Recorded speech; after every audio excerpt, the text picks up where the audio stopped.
preventiva e domiciliar. Nós vamos começar falando sobre o que eu costumo chamar de 3 degraus da prisão preventiva.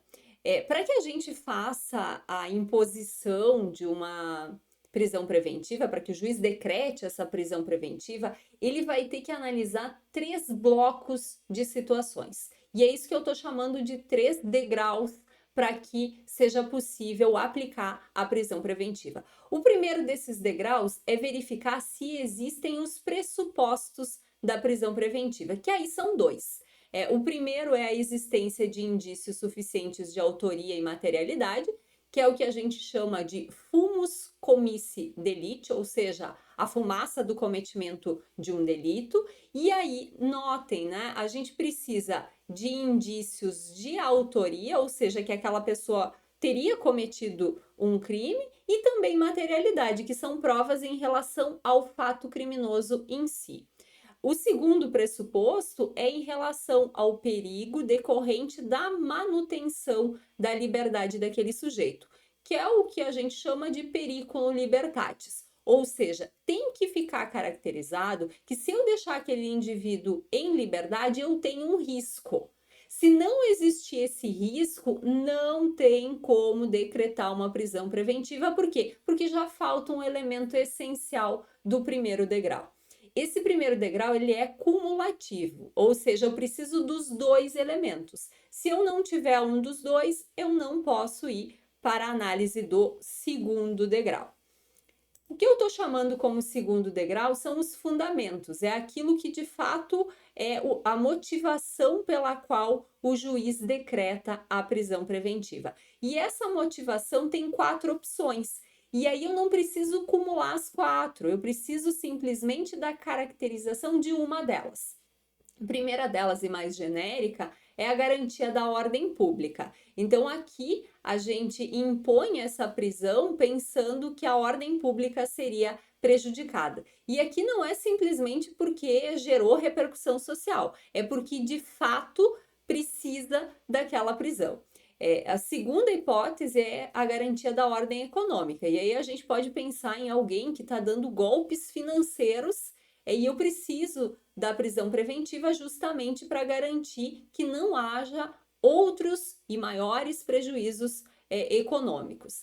Terceira hipótese é para a conveniência da instrução criminal. Aqui a gente pode pensar numa hipótese em que o sujeito está destruindo provas, tá entrando em contato com as pessoas para destruir gravação de imagem, tá intimidando testemunha, enfim. E a quarta hipótese é para assegurar a aplicação da lei penal, ou seja, uma hipótese em que de fato existem elementos que indicam que a pessoa vai fugir. Comprou passagem aérea para outro país, enfim, tem que ter elemento concreto. Tendo qualquer uma dessas 4 hipóteses, o nosso segundo degrau está preenchido. E aí vamos para o nosso terceiro degrau, que é o que eu chamo aqui de exigências adicionais.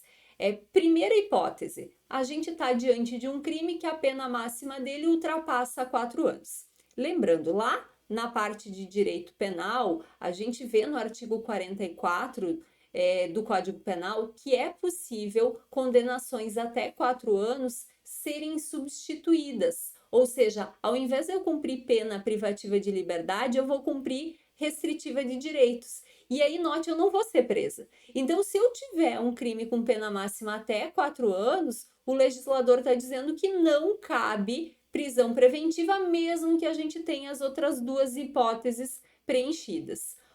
Ou então, se o sujeito for reincidente, aí eu não preciso de um crime com pena máxima acima de 4 anos. E também não preciso de reincidência e nem da pena acima de 4 anos, quando a situação envolver violência doméstica e familiar contra a mulher, criança, adolescente, idoso, doente, pessoa com deficiência, e eu preciso dessa prisão porque a gente já aplicou uma medida protetiva e essa medida protetiva não surtiu efeito. Então, a gente usa a prisão preventiva nessa hipótese para garantir a efetividade daquela medida protetiva, já que ela não foi cumprida anteriormente.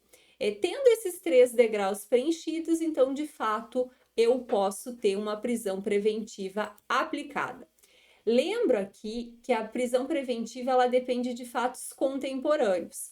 Ou seja, o promotor não pode pegar um fato que aconteceu há 10 meses e alegar que, olha, né, a pessoa cometeu isso, tinha risco de fugir. Bom, gente, se passou já 10 meses e não aconteceu nenhum fato novo, significa que não tem necessidade de prisão. Então, é exigência legal a contemporaneidade.